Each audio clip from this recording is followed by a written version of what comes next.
제가 신학교를 졸업하던 해에 서울에 있는 사랑의 교회로 이제 제가 부임을 해서 청소년 사역을 시작했는데, 그 이전에는 그 신학교 다니던 동안에 그 대구 서문교회에서 이제 초등학교 아이들을 가르치는 일을 했습니다. 그러다가 졸업하면서 사랑의 교회로 이제 사역지를 옮겼는데, 그렇게 제가 사모하고 배우고 싶고 또 가서 섬기고 싶던 교회였지만 막상 부임하고 나니까 너무 힘든 겁니다. 그래서 사실은 그 부임하고 초기에 갈등을 좀 많이 했습니다. 무엇보다도 막 사람이 너무 많은 겁니다. 그 사랑의 교회에 막 이 적응이 잘 안 되고요. 그리고 또 이 강남이라는 지역이 이게 제가 자란 환경하고 너무 다르다 보니까 그 뭐 아이들이 이게 저랑 너무 다른 겁니다. 우선 애들이 막 너무 예뻐요. 막 전부 막 우윳빛 피부에다가 게다가 막 다 또 이게 또 서울말 쓰고 이러니까 너무 힘들었습니다. 뭐 하기야 사실 저도 진짜인데요. 저도 학교 다닐 때 별명이 저도 우윳빛이긴 했습니다. 진짜예요. 초코 우유. 그래서 뭐 좀 우유에 좀 차이가 좀 있긴 한데요.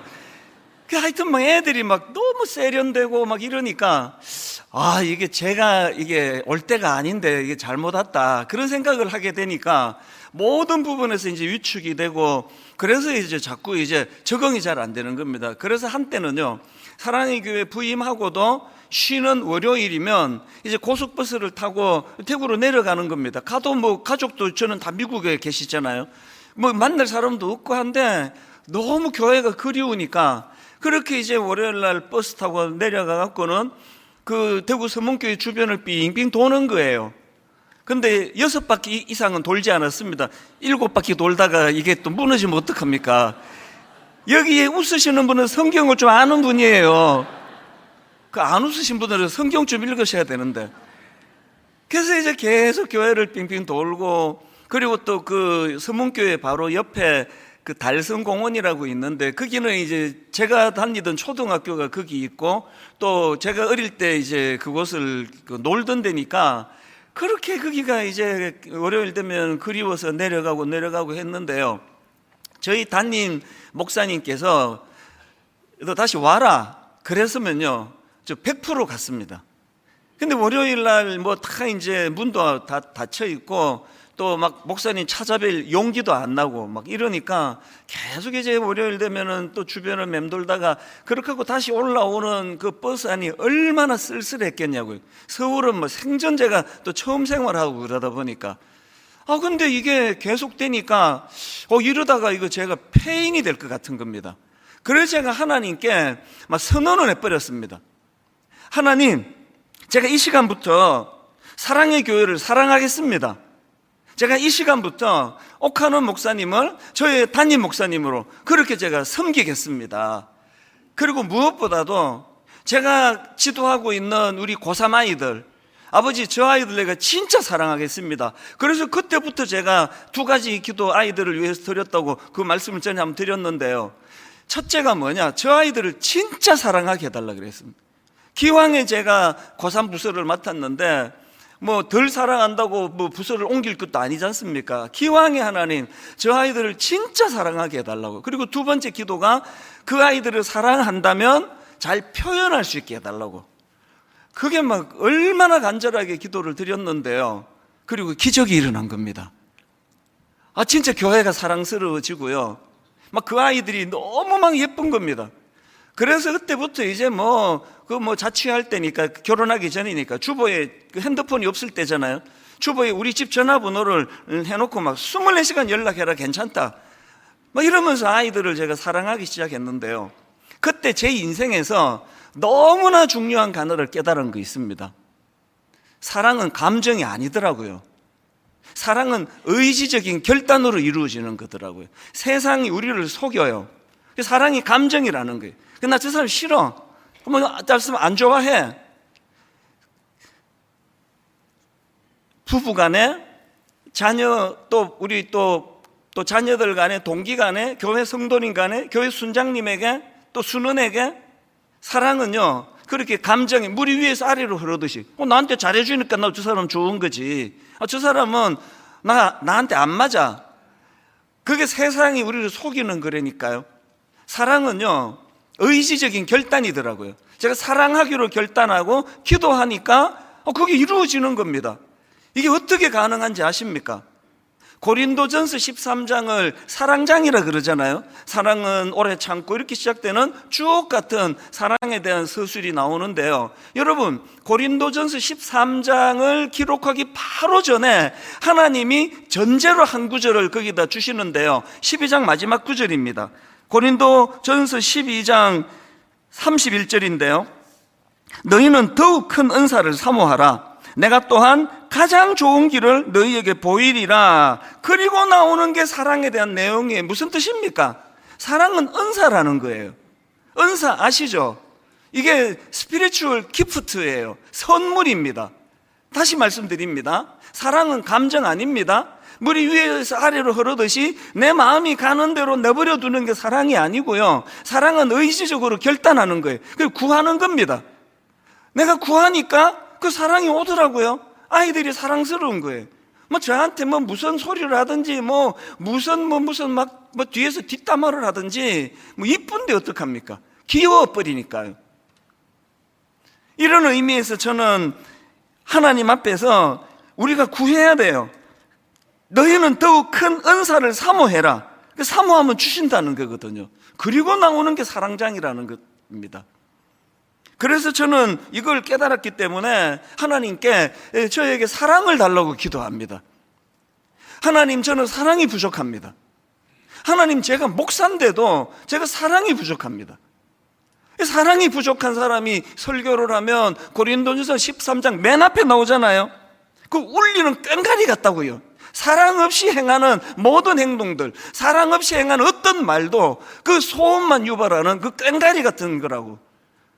오늘 제가 꽹가리 같은 그런 소음을 난무하는 설교를 하지 않기 위해서는 어떻게 해야 됩니까? 사랑을 구해야 되니까요. 하나님, 저에게 사랑을 주시기 원합니다. 요즘에는 사랑과 관련해서 조금 더 구체적으로 기도하는데요. 그게 바로 방금 읽었던 오늘 본문입니다. 가장 저는 중요하게 요즘에 생각하는 게, 13장 5절을 다시 보십시오. 사랑을 이렇게 하나님 정의하세요. 무례히 행하지 아니하며 자기의 유익을 구하지 아니하며. 언제 한 항목 한 항목 제가 다 이제 설명을 드리면서 설교할 날이 올 거라고 저는 생각하는데, 그 중에 오늘은 딱 하나예요. 딱 하나. 사랑은 자기의 유익을 구하지 않는 것이다. 오늘 이거에 대해서 한번 이제 살펴보기를 원하는데요. 비슷한 말씀을 하나님이 여러 군데서 반복하세요. 그 대표적인 게 고린도전서 10장 23절입니다. 모든 것이 가하나 모든 것이 유익한 것은 아니요, 모든 것이 가하나 모든 것이 덕을 세우는 것은 아니니. 그 다음 보세요. 누구든지 자기의 유익을 구하지 말고 남의 유익을 구하라. 또 빌립보서 2장 4절. 각각 자기 일을 돌볼 뿐더러 또한 각각 다른 사람들의 일을 돌보아 나의 기쁨을 충만하게 하라. 자기 일을 돌보는 거, 자기를 사랑한 걸 뭐라 그러지 않아요. 하나님께서는 네 사랑하는 거 그거 당연한 거 아니냐, 괜찮다. 그런데 그거를 고의도록 해놓고 너한테만 집중하면 그게 반드시 문제가 된다. 흘려보내라. 이게 그거예요. 자기 일을 돌볼 뿐 아니라 각각 다른 사람들의 일도 돌보아라는 거거든요. 제가 한 2주 전인가 그 아담과 하와의 타락 과정의 그 상황을 분석해 드린 적이 있지 않습니까? 아담과 하와가 그 선악과, 먹지 말라고 한 선악과가 너무 먹음직스러워서 막 독보적이어서 그 따먹은 거 아니라 그랬잖아요. 6절을 다시 한번 보세요. 창세기 3장 6절. 여자가 그 나무를 본즉 먹음직도 하고 보암직도 하고 지혜롭게 할 만큼 탐스럽기도 한 나무인지라. 이게 막 그 나무가 독보적으로 먹음직스럽고 보암직해서 먹은 게 아니라고 그랬잖아요. 왜? 모든 나무가 다 그랬다고. 창세기 2장 9절이 그거 아닙니까? 주 하나님은 보기에 아름답고 먹기에 좋은 열매를 맺는 온갖 나무를 땅에서 자라게 하시고, 그래서 여러분, 아담과 하와가요, 그 선악과에 집중하지 않더라도 그냥 부족함이 없는 거예요. 모든 나무가 다 매력적이에요. 모든 나무의 열매가 다 너무나 먹음직스럽고 보암직스러운 거예요. 그래서 제가 그때 분석해 드렸지 않습니까? 아담과 하와는요, 환경이 나빠서 타락한 게 아니고 또 상황 때문에 타락한 게 아니고요, 그는 감사하지 못해서, 만족하지 못해서, 그래서 타락했다. 그런 말씀을 제가 드렸는데, 신학자 라인 홀든 리버는 또 이걸 또 다른 각도로 설명하는 글을 제가 읽었습니다. 이렇게 이야기했습니다. 첫 인간, 그 아담과 하와죠. 첫 인간이 저지른 범죄의 핵심은 교만이고, 그 다음이 중요합니다. 그 본질은 자기중심성이다. 아담과 하와가 왜 무너졌냐? 유난히 먹음직스러운 걸 못 먹게 해서 참다 먹은 게 아니고요, 자기중심성. 여러분 아시죠? 자기중심성의 가장 강력한 특징은 자기 만족을 빼앗아 버리는 거예요. 지나친 자기중심성은, 그런 인생은 만족함이 없습니다. 여러분, 그 부부간에 어떤 문제가 자꾸 생기잖아요. 그 원인 제공을 그 상대방이 했을 거예요. 그러나 더 근원적으로는 어떤 경우에도 만족함이 채워지지 않는 자기중심성 때문은 아닌지 돌아보셔야 돼요. 다락방을 하시고요, 교회에서 소그룹 말입니다. 또 분당 우리 교회나 여러분이 출석하시는 교회에서 만족함이 없다면 그 교회가 갖고 있는 어떤 약점 때문일 거예요. 그러나 여러분, 더 근원적으로 이게 지나친 자기 중심성에서 나오는 건 아닌가 돌아보셔야 됩니다.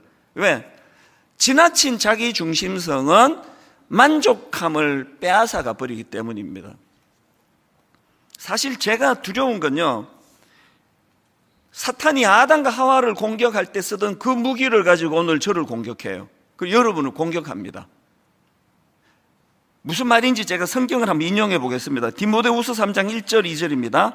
너는 이것을 알라. 말세에 고통하는 때가 이르러. 그리고 나오는 첫 관문이 이겁니다. 뭐 때문에 고통하느냐? 사람들이 자기를 사랑하며 돈을 사랑하며, 그리고 쭉 이제 열거가 되다가 마지막 마무리가 4절에서 이렇게 됩니다. 뭐 때문에 고통하느냐? 배신하며 조급하며 자만하며, 그 다음 쾌락을 사랑하기를 하나님 사랑하는 것보다 더하며. 여러분, 아까 아담과 하와가 그 실족해서 넘어져 버린 게, 그게 그 본질이 자기중심성 때문이라고. 그래서 자기중심성은 만족할 줄 모르는 특징을 가지고 있다면, 오늘 사단이 공격하는 무기는 똑같습니다. 지나친 자기사랑, 그리고 돈사랑, 그리고 쾌락사랑. 이게 딱 오늘 이 시대를 말하는 거 아닙니까? 어떤 것으로도 채워지지 않기 때문에 쾌락을 더 추구하고, 쾌락을 더 추구하고, 쾌락을 더 추구하고, 그러다가 이제 약물에 손을 대고 마약에 손을 대고, 그러면서도 쾌락을 끊임없이 추구해지는 거 아닙니까? 그래서 여러분, 오늘 고린도전서 13장 5절 본문에서 하나님이 사랑은 자기의 유익을 구하지 아니하며라고 주신 건요, 이 사단의 공격에 대한 방어 무기예요. 아니, 내가 지금 만족해버리는데, 난 내 아내로, 난 내 남편으로 만족해버리는데, 사탄이 뭘로 공격하겠냐고요. 아무리 이쁜 여자를 들이대면 난 내 아내로 만족하는데,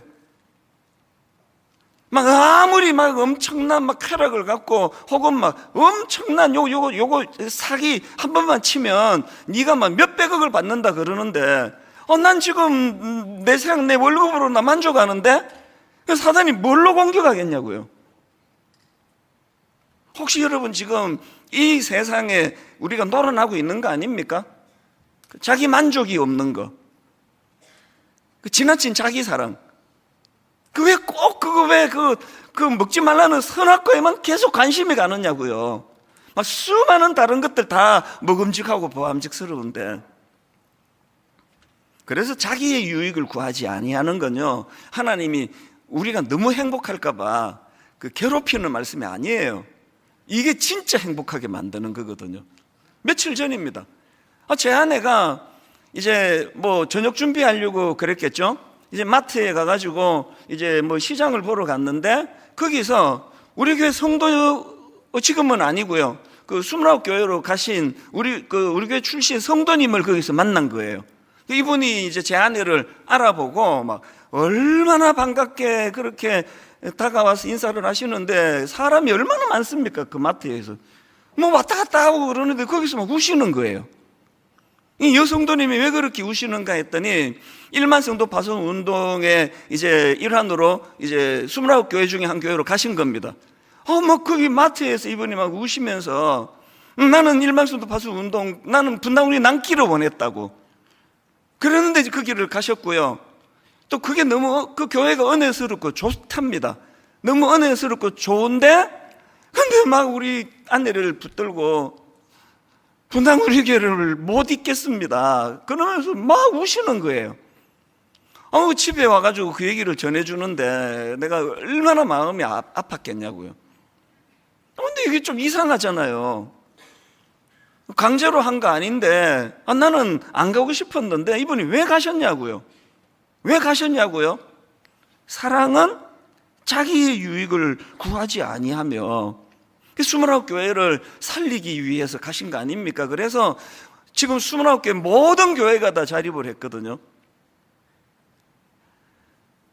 1년이 지난 지금 그렇게 순종해서 참 눈물로 29교회로 가신 모든 분들을 저는 너무 감사하게 생각하고요. 그리고 또 남아 계시는 여러분, 남아서 이 교회를 참 위에서 지키고 계시는 거 저 너무 감사해요. 그래서 파송되어 가시거나 남으시거나가 중요한 게 아니에요. 중요한 건 우리들 중심에 어떤 중심으로 지금 내가 신앙생활을 하고 있는가, 자기의 유익을 구하지 아니하고요. 그래서 이제 오늘 예배 마치시고 그 사역박람회 나가시다가 이런 1인 1기 여러분 꼭 신청하시고 교회를 섬겨 주셔야 되는 거예요. 근데 결론이 저렇게 날 줄 알았지 라고 생각하신다면 잘 보신 거예요. 그래서 하셔야 돼요.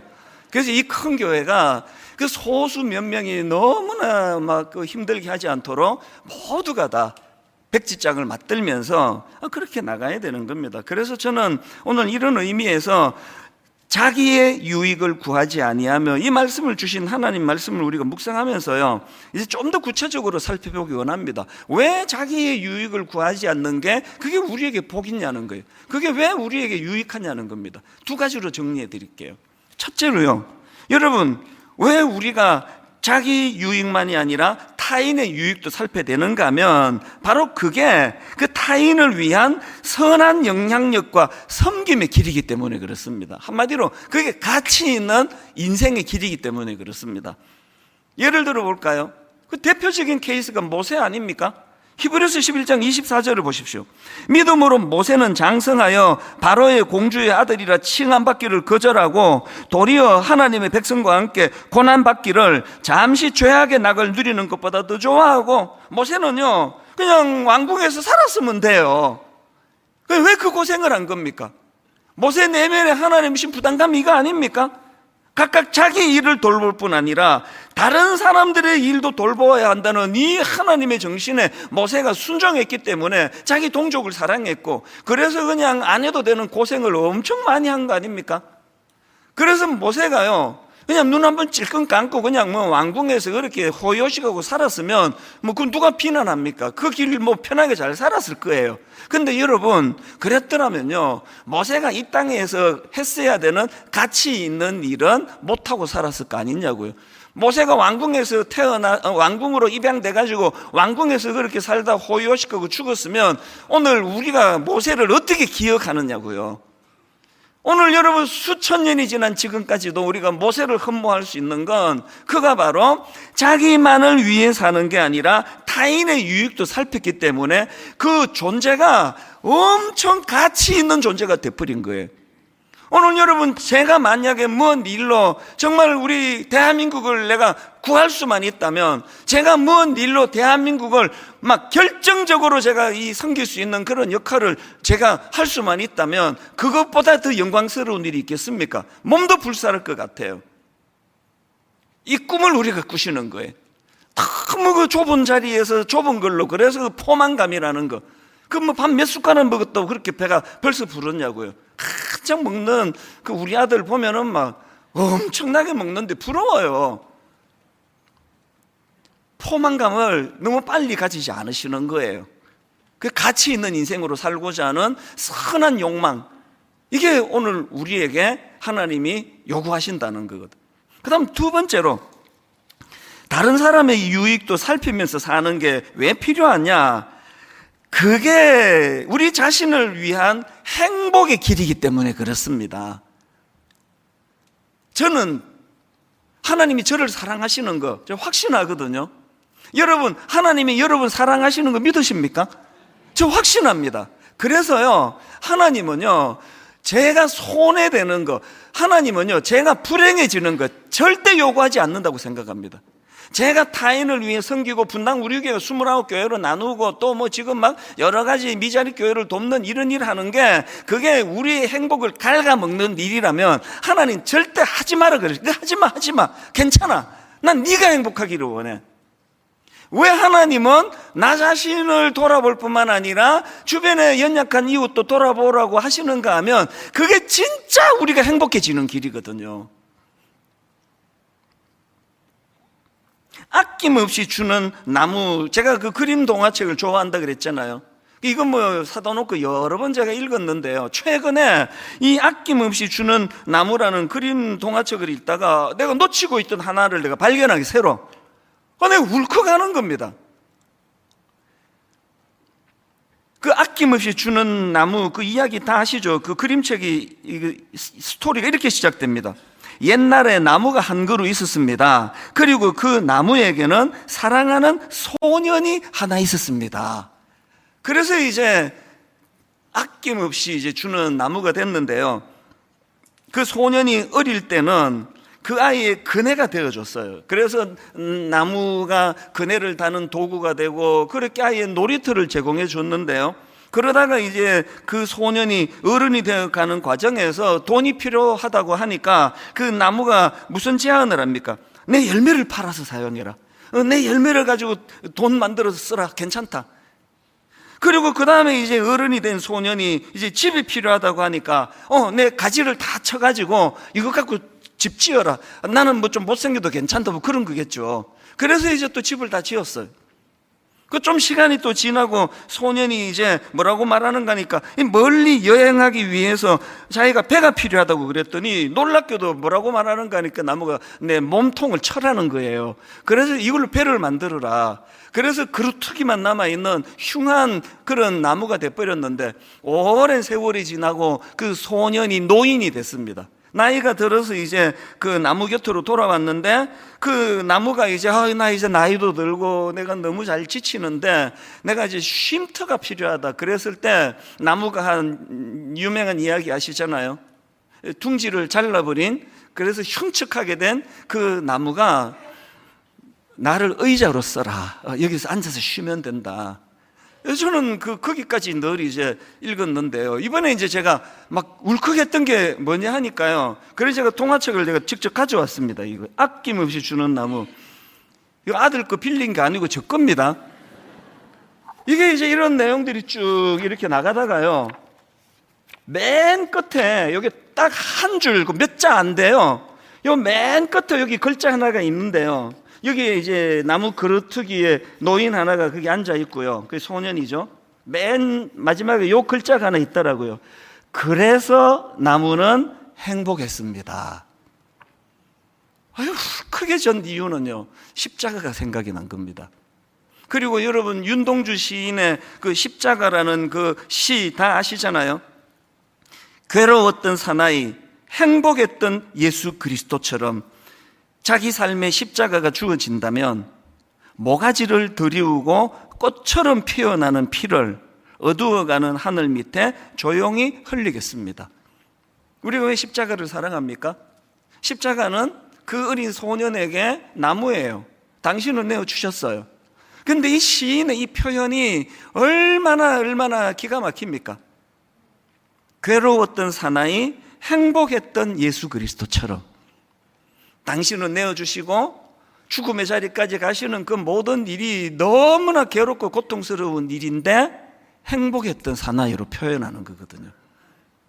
우리가 그 예수 그리스도를 믿는 사람이라면 그저 내가 누리고 그저 모은 거는 절대로 내보낼 줄 모르고 나만을 위해서 써야 되고 이렇게 사는 사람들이 절대 모르는 한 가지를 아는 거예요.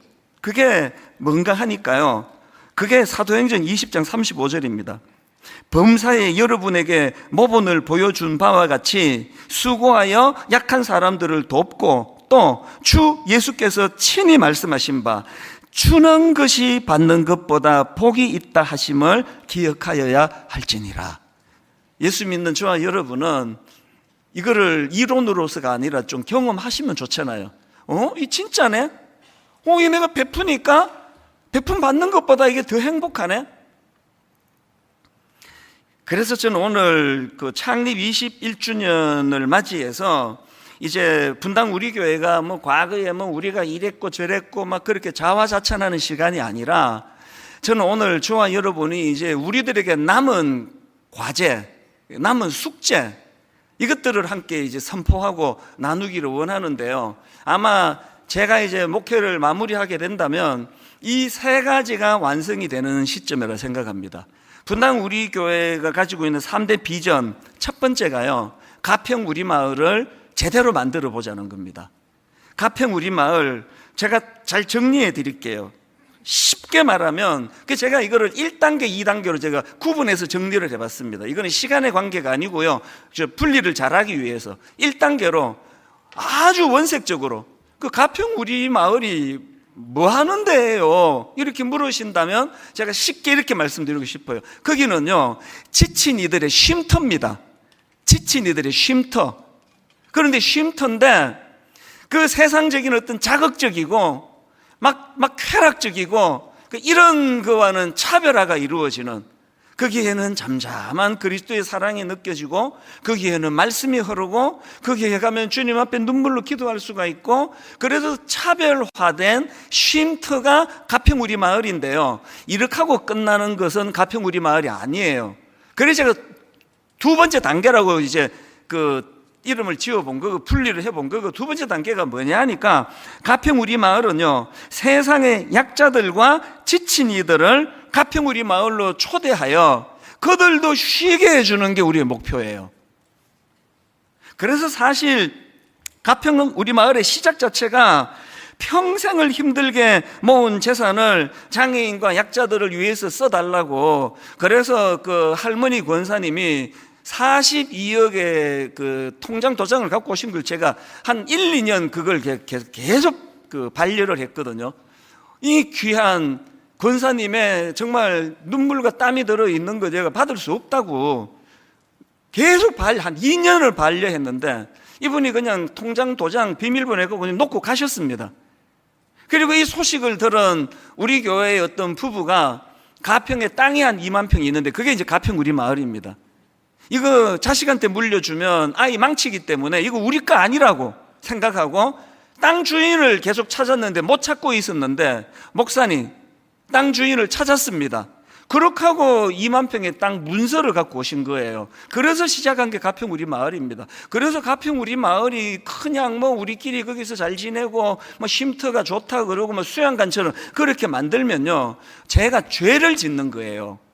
그래서 두 번째 단계가 반드시 필요한 겁니다. 원래 이 가평에다가 처음에는요, 장애인 그룹 홈을 만들려고 했습니다. 그래서 거기에 장애인들이 거주하고 또 직장도 이제 거기서 할 수 있는 일들을 만들어내고 이런 걸 꿈꾸었는데 허가가 안 나는 겁니다. 정말 긴 시간을 괴로워하면서 애를 썼는데 허가가 안 나오는 겁니다. 그리고 뜬금없이 하나님께서 가평 우리 마을을 청소년 수련시설로 허가를 내게 해주신 거예요. 근데 이게 너무나 혼란스러웠습니다. 이게 뭐지? 이게 뭐야?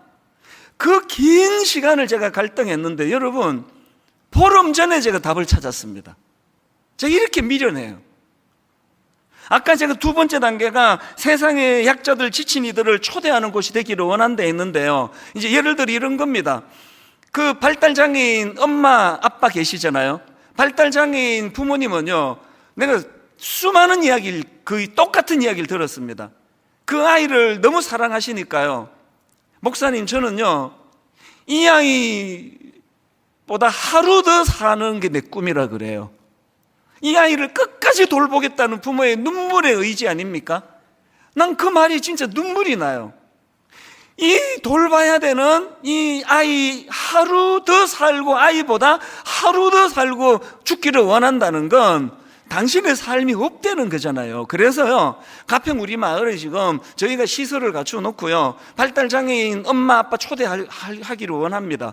그래서 그 장애인 아이를 우리가 1박 2일 동안 돌봐드릴 테니까 이곳에서 잘 쉬시라고, 그래서 전문가들 데려다가 강의도 듣게 하고, 뭐 막 비싸고 뭐 고급진 건 아니지만 그래도 참 소박한 음식에서 대접해드리고 위로해드리고 그걸 꿈꿨는데요, 하나님께서 제 마음에 자꾸 소원을 주시는 거예요.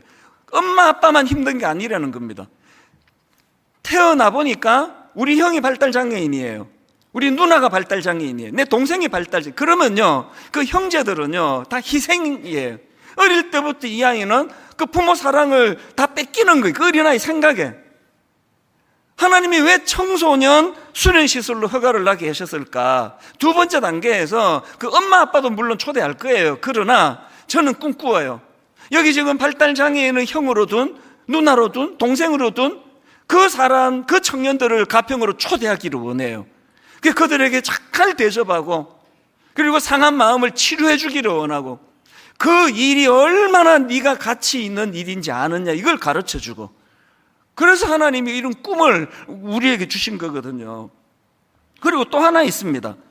여러분, 그 보호종료 아동이라는 그 이야기 들어보셨죠? 보호종료 아동이 뭐냐면은 그 보호자가 없는 무슨 사연이 있어가지고 이제 부모님으로부터 양육을 받지 못하는 이 아이들을 이제 뭐 보육원 같은 이런 아동 양육 시설에서 돌보는 일을 하는데요. 문제가 뭐냐? 만 18세가 되면 나가야 돼요. 그 지자체마다 좀 다르다 그러는데요, 한 500만 원 손에 쥐어주고 나가야 돼요. 그 500만 원 들고 뭘 하겠냐고요. 최근에 하나님이 제 마음에 강력한 소원을 주시는 겁니다. 뭐 이게 뭐 법적으로 가능한지 안 한지 모르겠지만요, 500만 원 달랑 들고 내가 나가서 뭘 해야 되나. 그 망년자실 낙심해 있는 우리 청년들을 가평으로 초대해서 1박 2일 동안 잘 대접하고 격려하고, 그리고 우리 교회에 전문가들 많으시잖아요. 그 어른들 불러가지고 그 직업에 대한 이런 교육도 좀 시키고, 마음의 상처가 많으면 힐링도 좀 일어나도록 하고, 이걸 가평 우리 마을에서 하기를 원한다는 겁니다. 두 가지 부탁을 드리고 싶은데요, 여러분 이거 완성된 거 아닙니다. 여러분이 만들어 주세요. 어떻게 가치 있는 일을 그곳에서 이루어낼 것인가, 어떻게 제대로 된 영적인 쉼터를 우리가 만들어 갈 것인가. 또 하나, 다음 주일날 창립 21주년 기념 감사헌금, 특별헌금을 드리려고 하는데요, 아니 오늘이 창립주일인데 왜 다음 주일 합니까? 충분히 이런 꿈을 나눈 다음에 하고 싶어서 그렇습니다. 지금까지도 너무너무 많은 분들이 이 일에 동참해 오셨는데요, 이제 초읽기예요. 곧 허가가 나고, 그래서 가평 우리 마을 투어 프로그램을 지금 준비 중이고요, 9월에 오픈할 것입니다. 쉼터가 일어나서 지친 이들이 그곳에서 영육간에 쉬기를 바라고, 수많은 초대해야 되는 분들이 초대되어 거기서 쉼을 누리는 일이 일어나기를 기도해 주시기 바랍니다. 이게 우리의 첫 번째, 우리가 꿈꾸고 있는 그 분당 우리 교회의 비전이고요. 두 번째 비전이 드림센터 사회 환원입니다. 이게 사탄의 유혹 같기도 하고요, 하나님의 테스트 같기도 하고요. 뜬금없이 2년 전에 그 내놓지도 않았는데 그 우리 드림센터 팔 생각이 없거든요. 근데 어느 기업에서 그 의향서를 보내왔습니다. 가평 우리 마을을 1,400억에 사겠다, 팔아라. 그리고 이제 그 중재하는 분을 통해서는 1,500억까지 주겠다는 거예요. 이게 사탄의 유혹인가? 하나님이 테스트해 보시는 건가? 단 한 번도 생각해 본 적이 없습니다. 안 팔아요. 저는 꿈꾸거든요. 1,500억 갖고 흉내도 낼 수 없는, 저는 꿈꾸거든요. 저는 드림센터를 우리가 사회 환원했을 때 하나님께서 그곳에서 대한민국에서 단 한 번도 본 적이 없는 빌딩을 만들기를 원해요. 강도 만난 자들의 이웃이 돼서 섬기는 곳이 되기도 하고, 우리 젊은이들을 섬기는 곳이 되기도 하고, 뭐 모르겠습니다. 제가 옛날에 뭐 여러 가지 이래면 좋겠다 저러면 좋겠다 다 잊어주세요. 뭐 저 같은 게 뭐 만들어 갖고 뭐 하겠냐고요. 여러분이 만드셔야 돼요. 그동안에는 가평 우리 마을에 집중하느라고 이거를 오픈을 못했는데, 이제 가평 우리 마을 거의 다 됐거든요. 이제 이 단계는 우리가 같이 꿈꾸는 겁니다. 여기 전문가들 많이 계시잖아요. 어떻게 했으면 좋겠습니까?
그걸 사회 환원했을 때 진짜 거기서 가치 있는 일, 거기에 진짜 그리스도의 사랑이 드러나는 일, 세상 사람들이 그저 교회는 탐욕적이고 지들 배 채우기에 급급하다는 오해를 하고 있는 이 현실에서 정말 거기에 그리스도의 빛과 그리스도의 영광이 드러나는 드림센터가 되도록 여러분 기도해 주시기를 바랍니다. 그리고 같이 꿈을 꾸자고요. 같이 아이디어를 내고. 마지막 세 번째가 꿈 넘어 꿈 프로젝트입니다. 지금 하고 있지 않습니까? 여러분 그 5교회 지난 수요일마다 선정된 담임 목사님 설교하는 젊은 목사님들의 그 설교와 눈물을 다 보셨잖아요. 용기가 난다고. 이제 한번 내가 교회 부흥을 위하여 한번 애써보겠다고. 한 교회당 4억 원씩을 지원하는 이 프로젝트가 연말까지 11교회로 완성이 될 거고요. 이제 그 다음 해부터는 지방으로 내려갈 겁니다. 경상도 지역에, 충청도 지역에, 전라도 지역에, 강원도 지역에, 제주도에, 수도권에 순차적으로 한 단계 한 단계 우리가 그런 작은 교회들을 섬겨 나간다고 하면은 이렇게 큰 은혜를 누린 우리가 하나님께 그거를 보답하는 길이라고 저는 생각하거든요. 이 세 가지 비전을 뭐 하나보다 이러시면 안 되고요. 이게 여러분의 꿈이 되고 여러분의 비전이 되기를 간절히 바랍니다. 결론을 이렇게 맺기 원합니다. 제가 청소년 사회 갈 때들에게 막 거의 막 자주 외치게 했던 거 따라해라. 돈 벌어 남 주자. 은혜 받아 남 다시 공부해서 남 주자. 애들이 없으니까 돈 버는 사람만 있으니까 그게 먼저 나온 것 같아요. 공부해서 남 주자. 돈 벌어서 남 주자. 은혜 받아 남 주자. 한국 교회가 은혜 받아가지고 뭐 1000만이니 어쩌니 숫자만 자랑하고 있었지 언제 그걸 흘려보낸 적이 있냐고요. 라고 말하면 안 되고 많이 흘려보냈지만 그걸로도 부족하다고 세상은 말하잖아요. 한번 따라해 보시고 결론을 맺을게요. 이건 해당은 안 되긴 한데 그래도 자 해보세요. 공부해서 남 주자. 돈 벌어서 남 주자. 은혜 받아서 남 주자. 이게 사랑이래요. 하나님은 이게 사랑이랍니다.